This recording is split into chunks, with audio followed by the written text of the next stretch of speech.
मजलिस से मुखालिफत सिर्फ इसलिए है कि मजलिस इनके लिए कांटा बना हुआ है, क्योंकि ये अपनी जाती दुकान को नहीं चमका सकते। वो लिख के दे रहे कि ये कांग्रेस का लैला का मजनू का लेटर, उमराव जान का लेटर, बीजेपी का लेटर वैसे ही है बिल्कुल। कोई पता नहीं, जो मर गए सो नाम निकलेंगे। हमने 5.5 लाख नाम बोगस है। कहां से बोगस है?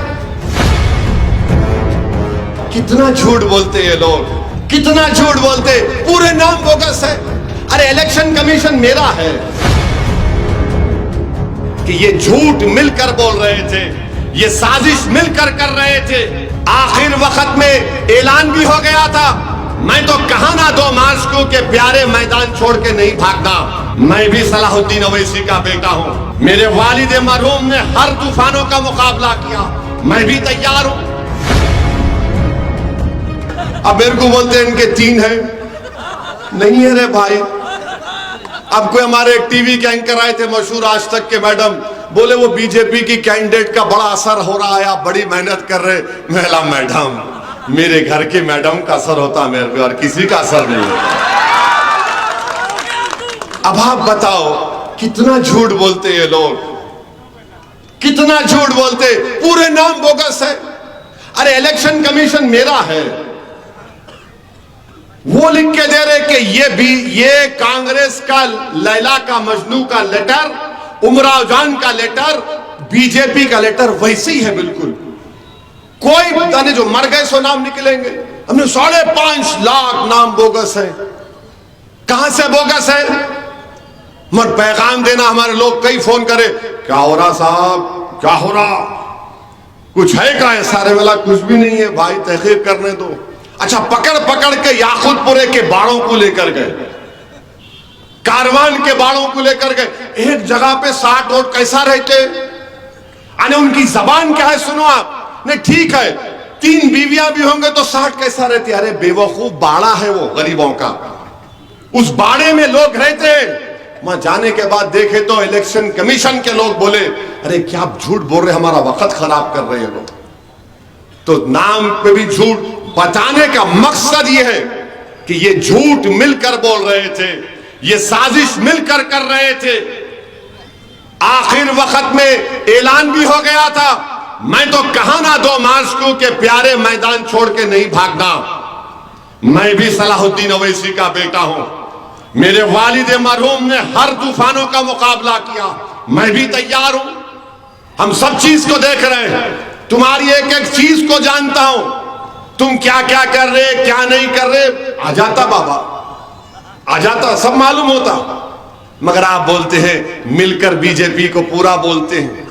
अब बोल रहे वहां पे जाओ, जाकर अब देखो आप कितना भारी पड़ गया उनको, उमराव जान को, उनको ही भारी पड़ गया।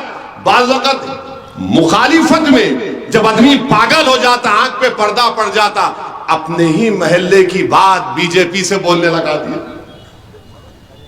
अब आपका मुकाम क्या रहा उमराव जान?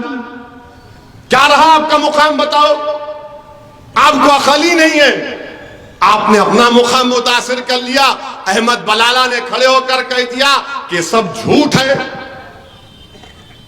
चंचल गुड़े के फिरके महदविया के जिम्मेदारों ने सऊदी अरब में है उम्रे में, उन्होंने कहा कि सब झूठ है। अब आप क्या बोलेंगे इसको? तो मेरे अजीज दोस्तों और बुजुर्गों, मजलिस से मुखालिफत सिर्फ इसलिए है कि मजलिस इनके लिए कांटा बना हुआ है, क्योंकि ये अपनी जाती दुकान को नहीं चमका सकते, ये अपने जाती मफादात की तकमील नहीं कर सकते। अरे मुखालिफिन मजलिस, तुमने क्या किया बताओ?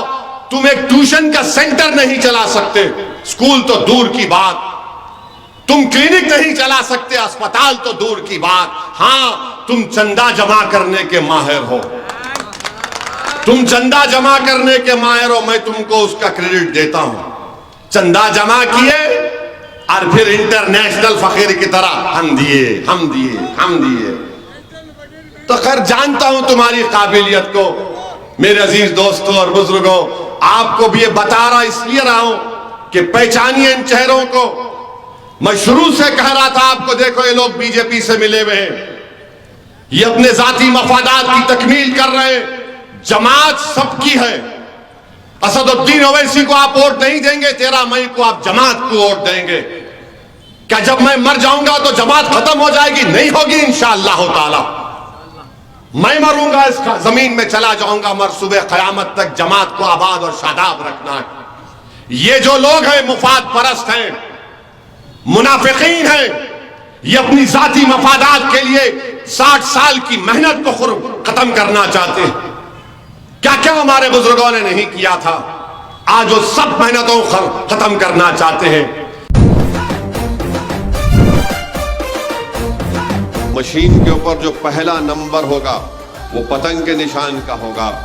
आप पहले नंबर के ऊपर आप पतंग के निशान पर बटन दबाइए।